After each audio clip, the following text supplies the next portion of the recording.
After my father, who lived in an enviably luxurious mansion, passed away, my mother-in-law made an unbelievable statement as if she had been waiting for this moment. This house is really wonderful, but we should get rid of the pictures of strangers soon. I couldn't hide my surprise at my mother-in-law's comment. Huh? Perhaps you haven't heard from Ben yet? We're going to live here from now on. What? Here? Why? We and Ben will live in this house. What? When I looked at my husband in a hurry, he was smiling sarcastically. Well, it's fine for you to live in this residence too. We'll live here together, you and my family. You're the only daughter of the owner of this house, your father, so it's only natural that you'll inherit it, right? I've been looking forward to this moment for a long time. From now on, you'll take care of my father in this luxurious place. Faced with such an absurd demand, I even lost the will to resist. Fine, do whatever you want with this house. If you want to live here, please do. While my husband laughed loudly, my daughter quietly spoke. But Mom, didn't Grandpa say he wanted this mansion to be demolished after he passed away? Yes, but if your dad and his parents want to live here, that's fine, no? My daughter said with a cold gaze at her father. That's right. Enjoy it while you can. I, Kathy, am 58 years old. I always visit my hometown on weekends. In my hometown, time passes slowly as usual. The only view from the window of my parents' home is the endlessly vast sea. This residence is located on the coastline, creating the illusion that it is directly connected to the sea. My father, sitting in a chair by the window, quietly muttered with the sunset behind him. This might be the last time I see this scenery. My father, who is over 80 years old, has weakened and struggles even while standing up. He aged rapidly after losing my mother 3 years ago.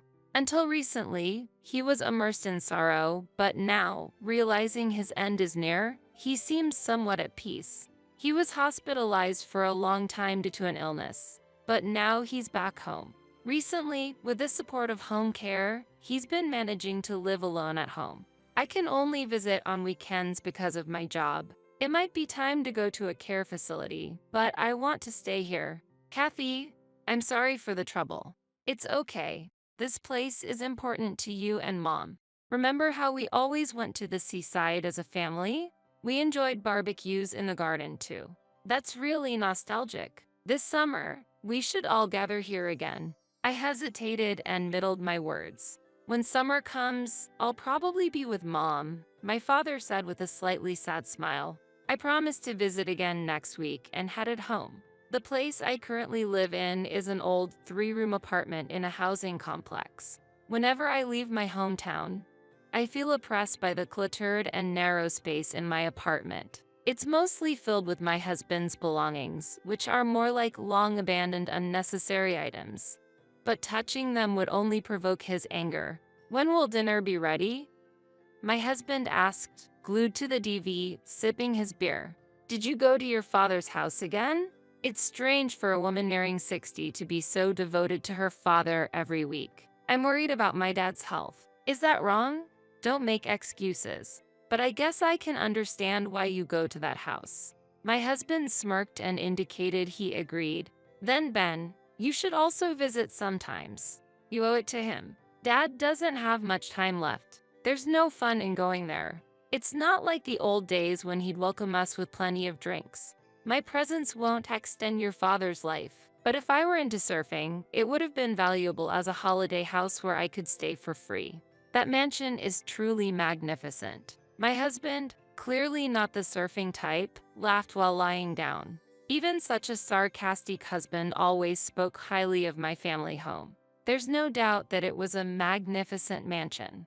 I didn't particularly notice it growing up, but as an adult, I came to realize the luxury of my childhood home. The third-floor living room, bathed in light, was spacious enough for children to play chase. My parents, who were very sociable, had a total of 5 rooms on the first and second floors, often hosting friends. As a child, I had many happy memories from sleepovers with friends. My parents were always cheerful and welcoming to everyone. But now, it's okay. I'll just visit with Abby sometimes. Do you not think that inconveniences me? Planning to leave me with nothing but cold leftovers? If you must visit your folks, I lead out. Just give me $100 for the meal. My whole body suddenly became hot. Staying any longer with my husband, I feared I might blurt out angry words, so I quietly escaped to the bathroom. Washing my face roughly, I tried to mask my rage. But looking at the mirror, I was shocked to see my reflection. I looked older than I had imagined. I work full-time during the week and spend weekends visiting my father. But I'm busy with household chores even then. My daughter, Abby, is in high school and doesn't require much attention. But it seems my fatigue has been accumulating without my notice. At what point will this lifestyle end? I thought, with my husband's face flashing across my mind. It looked like he was the main source of my exhaustion. At that moment, my cell phone in my pocket began to ring. It was my mother-in-law, persistent by nature, calling repeatedly until I answered. Despite having a bad feeling, I pressed the answer button. Hello, Kathy? I heard that you have been leaving Ben behind to visit your hometown frequently. Who's taking care of Ben while you're away? She accused without pause. You have always neglected Abby when working, and now you're neglecting your husband too? What a terrible wife. My husband must have shared his grievances with her. To him, his mother was an unwavering supporter. I'm sorry, but my father has been unwell, so I'm dedicating my weekends to caring for him. If he's unwell, he should be in a facility or hospital. But that would be a financial burden. But then again, it'd be problematic if he died alone in that house. Sigh, having one's life unnecessarily prolonged is also troublesome. She probably knows that my father's time is limited. Yet, such remarks filled me with disdain beyond anger. Fortunately, my daughter was supportive, frequently accompanying me to visit my father and helping with simple chores at home.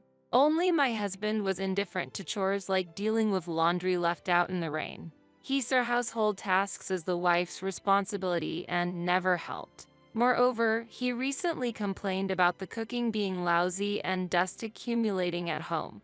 I couldn't help but think, is visiting my father once a week too much? These were clearly the result of his sarcastic remarks on my visits home, but I didn't want to have regrets. Months passed, and my father peacefully left this world. One morning, while my daughter and I were visiting my father, we found him collapsed on the third-floor balcony.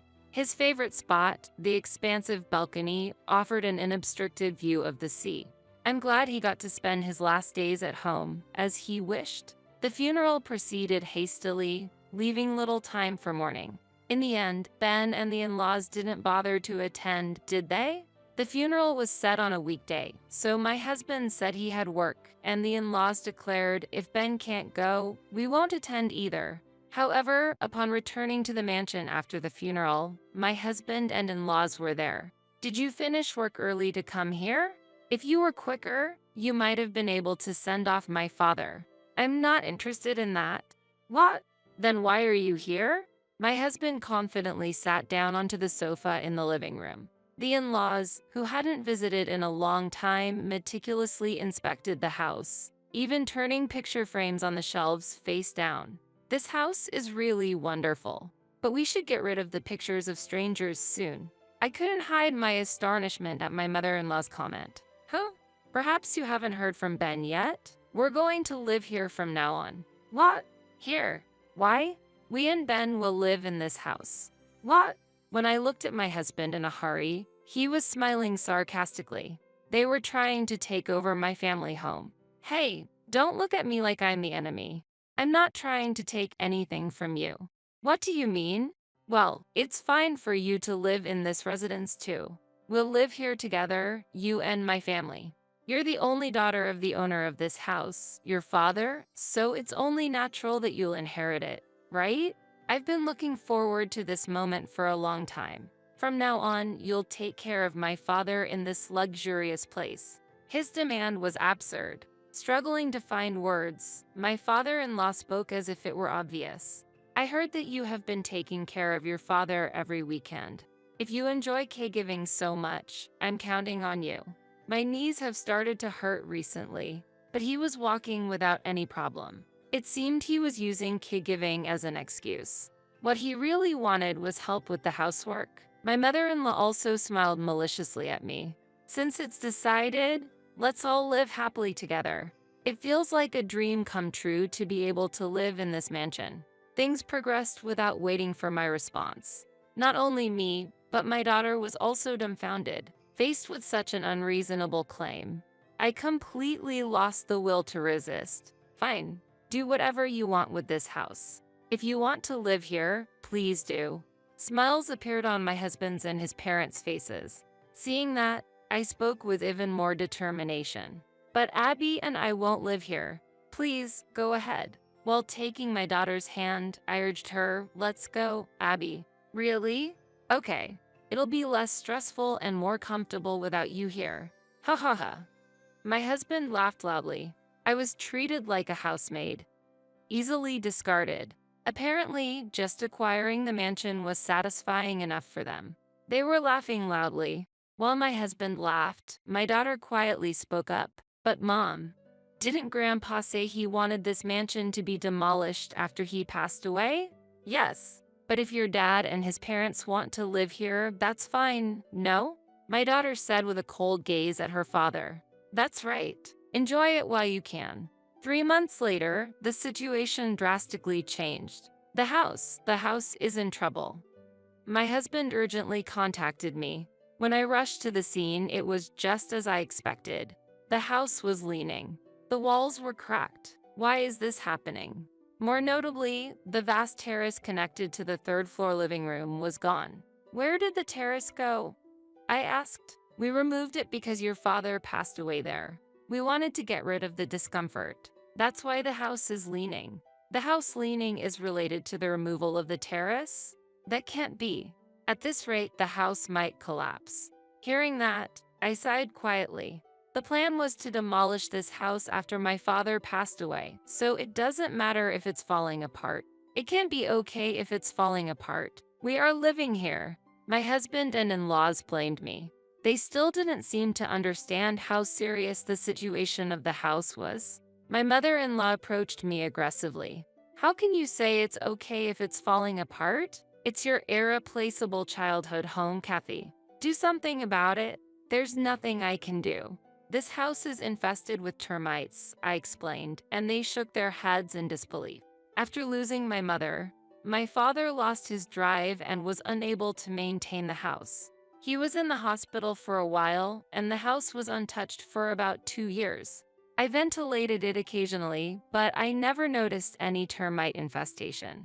Although the house looked splendid from the outside, the interior was crumbling. When my father and I learned about it, we were initially shocked, but my father quickly changed his perspective. What's important is not the building itself, but that the memories continue to live in our hearts, he said. My father's remaining time was short, and he accepted the house's condition without making any special efforts, as his days in it were numbered. No matter how damaged, the house wouldn't collapse immediately unless there was a major earthquake. However, removing the balcony might have caused the house to lose its balance, I mentioned, and my husband turned red with anger and yelled, "How dare you leave us in such a dangerous house?" My mother-in-law continued, "We were deceived by you. You lured us into living in this crumbling ruin. What were you scheming? Such a wicked daughter-in-law."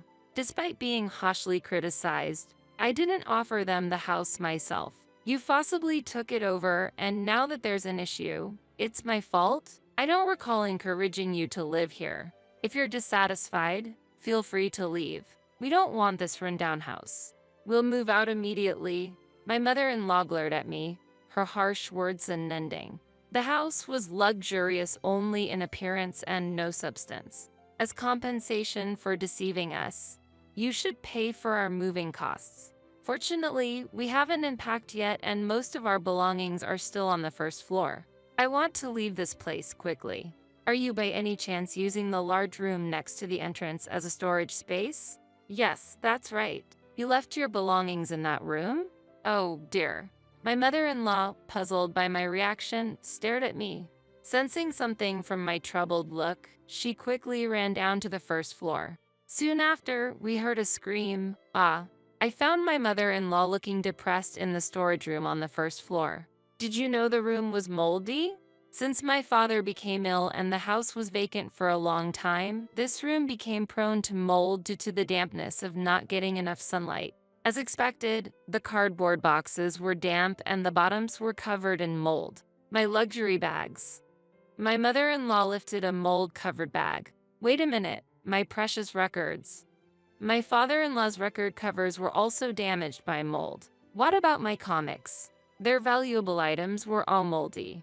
Naturally, their anger was directed at me, but I refrained from arguing. You were the ones who occupied this house without permission. They eventually gave up on their mold-infested belongings and returned to the cluttered three-room apartment. The three of them headed to that apartment because the in-laws' former apartment had already been given away. Huh? It's messy as usual but seems somewhat tidier. My husband muttered, tilting his head. My daughter and I passed by my husband and left the house. Maybe it looks spacious because all our stuff is gone. We're leaving this place. What? My husband was surprised. Yes. And I want you to sign this document, I said, handing him the divorce papers. As my husband raised objections, my in-laws yelled, "Ditch that woman." And I managed to get the signature. In those 3 months, my daughter and I found a new home and prepared for the divorce. The moment they showed their true colors, I felt relieved to sever ties with them. Their scheme to take over my family home ended in a monumental failure as the house collapsed. I heard that my hot-tempered in-laws and husband were constantly fighting in their small apartment. Just a few days after the divorce, it already felt like a distant world to me. The leaning family home was eventually demolished. The grand mansion I inherited from my father gave me the courage to take a new step forward, despite my grievances with my husband. It prompted the change I was hesitant to make. Now, 10 years later, I live together with my daughter's family, in our new, small house by the sea. "Grandma, let's go to the sea," my grandchild said. "All right, everyone, have you got your hats and floaties ready? Then let's go," I responded, and as my grandchildren pulled my hands, we headed to the sea once again.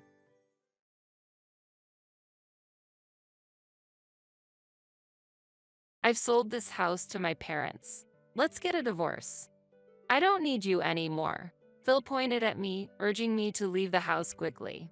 After that, he continued to throw insulting words at me. My in-laws joined in, laughing along.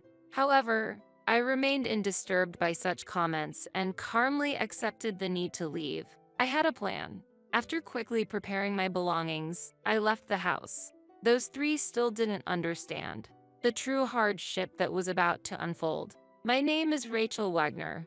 I'm in my 50s. After many years of marriage, my children are already independent. Although I used to work as a regular office worker, I am now a teacher of handmade accessory making, a hobby of mine thanks to a friend's introduction. For me, getting this job was a stroke of luck. I enjoy my beloved craft, surrounded by kind and caring students. While some may frown upon continuing a hobby as a profession, I feel fortunate to be in such a wonderful environment. I met Phil at the company where I used to work. Although we were at different companies, frequent interactions due to business dealings led to a mutual attraction that led to dating and eventually marriage. 3 years after getting married, I gave birth to a healthy boy.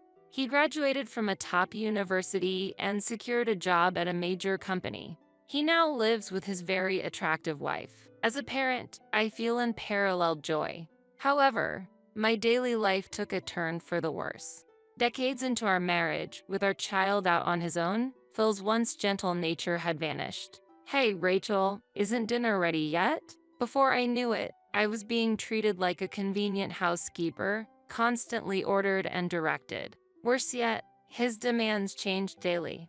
One day, he complained the soup was too strong, so I made it lighter the next day, only to be yelled at for it being too weak. Experimenting, I served the same taste every day, only to be constantly criticized for it being too strong or too weak. I had felt it before, but perhaps he was just amusing himself by troubling me. That thought was disappointing.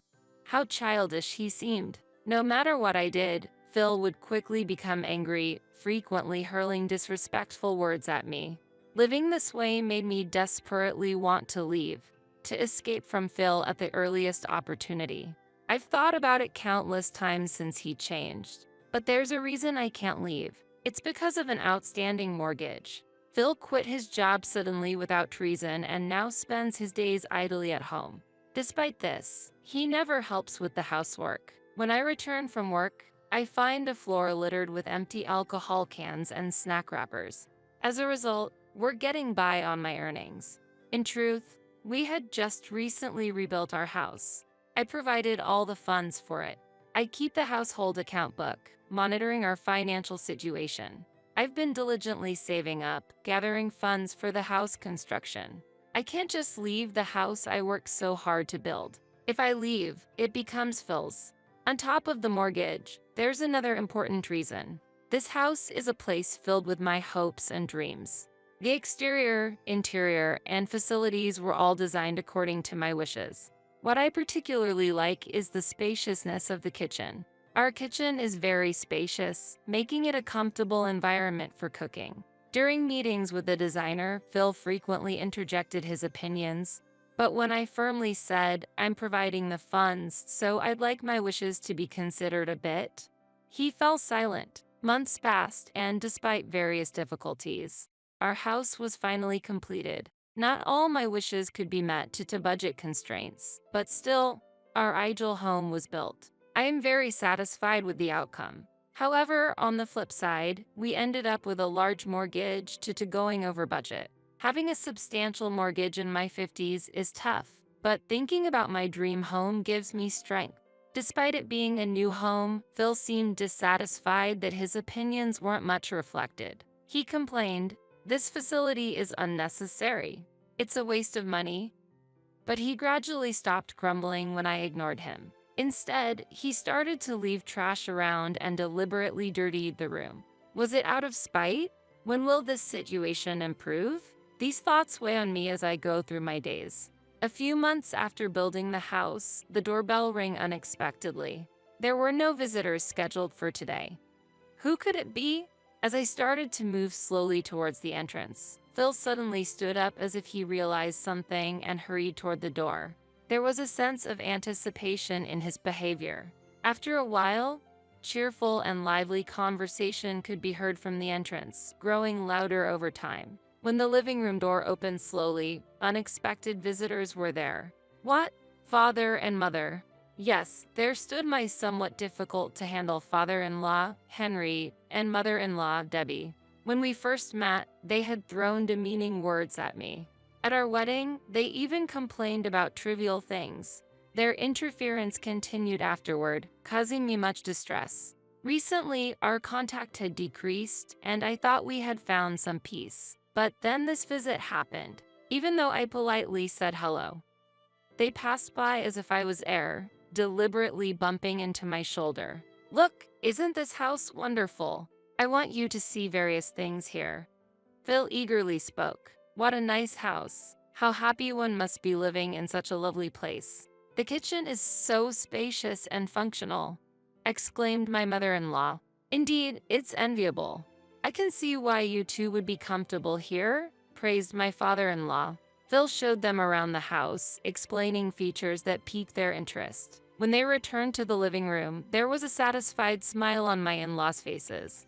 However, in contrast to the cheerful atmosphere, Phil scolded me loudly. "Hey, aren't the coffee and snacks ready yet? How can you make my parents wait?" Rushed by his angry voice, I hurried to prepare the coffee and snacks. But since there was no prior notice of the visit, I had to serve whatever snacks I had on hand. This made them upset. "What kind of joke is this when your husband's parents are visiting? Really? Always a petty woman." They expressed their dissatisfaction but finished all the coffee and snacks provided. "This house seems really comfortable to live in. Dad and Mom, you're always welcome. Don't hesitate to come." After that, they left without saying thanks for the meal or anything else. Ultimately, their attention was solely on Phil, only glancing at me when expressing their complaints. After they left, I realized something. It had been a long time since I saw Phil laugh so brightly. From that day on, at Phil's invitation, they began visiting frequently. Initially, it was about twice a month, but gradually it increased to once a week, and eventually, they started coming almost daily. Most of what they said during their visits were complaints about me. Phil never defended me. He just nodded along with his parents' remarks. He even agreed with his parents' opinions and complained about me. Rachel really doesn't listen to what I say. It's troubling me. Rachel is really a high-maintenance person. I felt it since we first met, but to see her troubling my son like this, I never intended to trouble them. In fact, I am the one who is troubled. Yet, I couldn't convey this and merely apologized. Their visits seemed to continue. I couldn't be sure because they visited when I wasn't around, and I didn't see them every day. Nevertheless, they seemed to drink alcohol during the day, and when I came home, empty cans were scattered on the floor. The newly bought rug had stains from spilled drinks. Could you at least clean up the empty cans? The new house smells of alcohol, and there are stains on the floor, which is troublesome. Quiet. You should just keep earning money in silence. Just do as I say, okay? Understand? Really now. It seemed he didn't realize who was earning the money for the alcohol. Besides alcohol, Phil also spent money on gambling. Occasionally, I would find crumpled betting tickets next to the alcohol cans. When I realized Phil was gambling, I tried to advise him. We didn't have financial leeway in the first place. If he continued to waste money on gambling, our situation would only worsen. It's one thing if it were his income, but using the money I earned, I feel more sadness than anger. Weeks have passed since his parents began visiting frequently. They would still come when I was not home. How should I turn this situation around? Sometimes when I came home early from work, I would find them brazenly using my home's facilities. I let out a surprised "ah," and when they noticed me, they clicked their tongues. My presence seemed to be an annoyance to them. Yet, this is my place. There's no reason for me to be treated as an unwanted presence. How should I overcome this difficult situation? I was already at my limit taking care of Phil, let alone dealing with his parents. Finally, I decided to confront Phil and his parents and began to formulate a plan. A few weeks later, they unusually visited while I was home. "Hello. It's rare for you to come when I'm here," I said sarcastically, and they gave me a sharp look. "If we knew you were here, we would have changed our visiting time. You always look so unremarkable." It was clear that my presence made them uncomfortable. They brushed past me and entered the living room confidently. "There you are. We've been waiting." Phil greeted his parents with a smile and led them to the kitchen. They seemed to think of this place as their home. In the kitchen, Debbie happily operated the equipment. "This kitchen is nice. I can't wait to use it. The food Mom makes here will surely be exquisite." After tinkering with the appliances, they said, "Let's check the bathroom next," and proceeded there. Inspecting the facilities of our house, which they had visited frequently, felt strange. It was as if they were doing a final check. With a look of anticipation, they left the house. "What were you doing? That's none of your business. Keep your mouth shut." Even when I asked what he had been up to, Phil told me nothing. But it doesn't matter if he doesn't tell me. The reason is that I was fully aware of what Phil and his parents were planning. Phil tried to keep his plan from me, but his attempts were so comical that I couldn't help but smirk when he wasn't looking. 1 week later, when I returned from work, a large truck was parked in front of our house. It had "Moving Center" written on its side. When I made eye contact with Phil standing next to the truck, he completely ignored me and went inside the house with the movers. Uncertain whether it was the right time to enter, I stood outside and watched just as his parents arrived. "Oh, you're already here, Dad. Quick, let's go inside." After a brief glance at me, my in-laws, treating me as if I were invisible, entered the house without exchanging any words with me. Minutes passed, and the movers left. The three of them watched the truck leave with satisfaction. Once the truck was out of sight, they turned their attention to me. "Oh, Rachel, you're back? We didn't notice at all." "Really? When did you get back?" Pretending to be innocent, they approached me. "We need to talk. Please, come inside." As I stepped in, I noticed that most of the furniture had been replaced with items from Phil's parents' house. My beloved shelves and desk were gone. likely taken away by the movers. Sitting on the newly replaced sofa, the three of them stared at me with an eerie smile. "We have an important discussion to make. You have no right to oppose now, so just listen quietly." An important talk. When I questioned back, Phil, with a sneering tone, said, "I've sold this house to my parents. Let's get a divorce. I don't need you anymore." As soon as he finished his sentence, his parents chimed in, "Exactly right. So, from today, you are a stranger to us. Strangers should leave promptly." Debbie's words were followed by Phil and Henry's laughter. "Did you hear that? You're a stranger, so get out." "Mom, that's really funny." "Yes, she's a stranger now, so she should leave quickly. This house is no longer yours." While saying this, Phil handed me the already filled out divorce papers. However, I wasn't fazed at all. I had anticipated all of this. "Understood. Then let's proceed with the divorce. I'll sign the divorce papers now." I signed quickly, placed my wedding ring on the table, stood up, and declared, "I will move out now." My calm demeanor seemed to dumbfound the remaining three. There's a solid reason why I could remain so composed. I had installed surveillance cameras all around the house. When his parents started visiting frequently and kept talking about living here, I grew suspicious. Their increasing visits and specific timings raised my doubts, making me suspect a conspiracy with Phil, which led me to install the cameras. At first, I hesitated. Is it permissible to monitor one's family like this? I feared that if nothing untoward was happening, I would be the one criticized. But, driven by daily stress, I finally decided to install the cameras. I could check the footage from these cameras on my smartphone at any time. Whenever I took a break, I started checking the footage. On the first day, there was no significant change. His parents visited, and they engaged in casual conversation with Phil. The focus of the conversation was Phil's daily grievances, and his parents just nodded sadly. "So you've been feeling that way. Truly, she is no good, causing her husband such distress." The video also captured their voices clearly. Have they forgotten who have been supporting the household?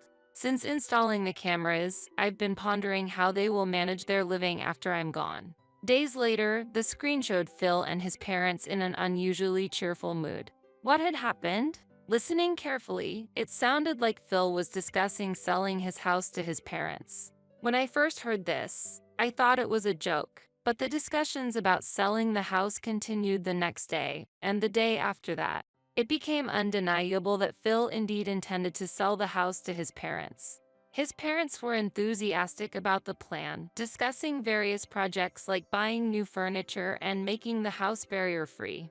After hearing these conversations, I secretly began looking for a new house. The surveillance footage recorded the mover's schedule and the divorce plans. I prepared to move to a new place in time for the day I would be driven out. I also initiated the process to change the name on the mortgage contract. Since the divorce was decided, the house was no longer mine. Therefore, I thought it appropriate to transfer the payment responsibility to Phil and his parents. The mortgage I was paying was $2,800 a month. I doubted they could afford it, but that was to be their problem after we get divorced. I intended to refuse any requests for financial assistance. Driven out from home, I headed to my new residence. New furniture was already arranged there, and I was ready to start a new life. Exhausted, I collapsed into bed and fell into a deep sleep. Luckily, the next day was a holiday. Relieved to have started a new life away from Phil, I slept longer than usual and woke up past noon. I couldn't recall the last time I slept so soundly since getting married. I was hungry but still felt sleepy. Just as I considered sleeping a bit more, the doorbell rang. When I responded, I saw an enraged Phil and his parents. "What? Why are they here?" I didn't recall sharing this address. How did they find this place?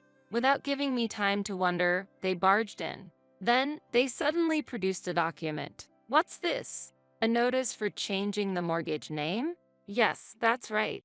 I no longer live in that house, and effectively, we are strangers. Even so, right after I moved, they received the notice for the mortgage name change. They seemed shocked by the amount. "We have no income right now. How can we pay $2,800 a month? That's right. Our pension isn't that much. They pleaded as if it was all my fault. Beside them, Phil nodded as if agreeing. No matter how much they blamed me, the situation wouldn't change. Maybe the house was a bit luxurious, but it's true that we went over the budget. But who was it that neglected to seek information and lazed around every day? Moreover, they themselves were trying to forcefully acquire a house that belonged to someone else. Had they known the actual amount of the mortgage, they probably would have reconsidered. While I remained silent, Phil, visibly angry, crumpled the document and approached me. Just so you know, I have no intention of paying such an amount. Leaving those words behind, he threw the document onto the floor. His parents remained silent about the situation, seemingly unaware of what non-payment of the mortgage would entail. I hadn't expected adults to lack such basic knowledge. You're free to choose not to pay, but do you understand the consequences? You'll end up having to pay it anyway, won't you? They seemed to misunderstand that I would ultimately be responsible for the payment. So, I elaborated on the specific consequences of not paying the mortgage. In fact, if you don't pay, late fees will be added. That means you'll need to spend more than $2,800 each month. Do you understand? Is that some kind of joke? Unbelievable. You're the ones who are misunderstanding. Why don't you check the details yourself? After that, Henry encouraged Phil to verify, and Debbie showed a similar response. Seconds passed, and Phil's expression gradually turned serious as he started operating his smartphone. I can't believe this is happening. I told you the cost would increase if you delay. You can find this information online. The three of them stared at Phil's smartphone. Debbie was the first to speak up. We don't have any money. Oh, right. What about savings? What's happening with the division of assets? There are none. Since Phil hasn't been working and squandered everything on gambling, there are no assets left to divide. I stated this definitively, causing Phil's face to turn even paler. So, I recommend you give up and look for a job. It's a waste of time to linger here. What do you mean? We've been together for years. Don't you think you should help out a bit? Do you realize how much we've supported you? I had no memory of being supported. I couldn't recall any assistance from his parents. I haven't received any help. I communicated this clearly and understandably, but they kept pleading, trying to rebuild our familial relationship and revive our marriage. I found it bothersome to even engage with them anymore. I forced the noisy trio outside and called the police, reporting that there were loud people outside. I treated their complaints as if it was someone else's problem. Indeed, in reality, they were now strangers. As a result, they were taken away by the police for causing a disturbance outside my house. After the police inquiry, they decided they couldn't afford the mortgage for economic reasons and moved to a small apartment out of town. I heard they finally understood the importance of working and were striving to find jobs, though unsuccessfully. Phil, however, managed to find a part-time job and was barely supporting the two of them with his modest income. As for me, I'm busy with work, but started a blog about my handmade crafts, which has doubled my income. The blog has received a lot of positive feedback, and I've been getting more requests to teach at handcraft workshops. Now, I prioritize living an independent life over marriage. During this time, I found the household ledger from when I was living a frugal life. The memories. I felt a wave of nostalgia. Those challenging days are now a valuable experience. I vowed to seize happiness with my own hands and put the ledger away.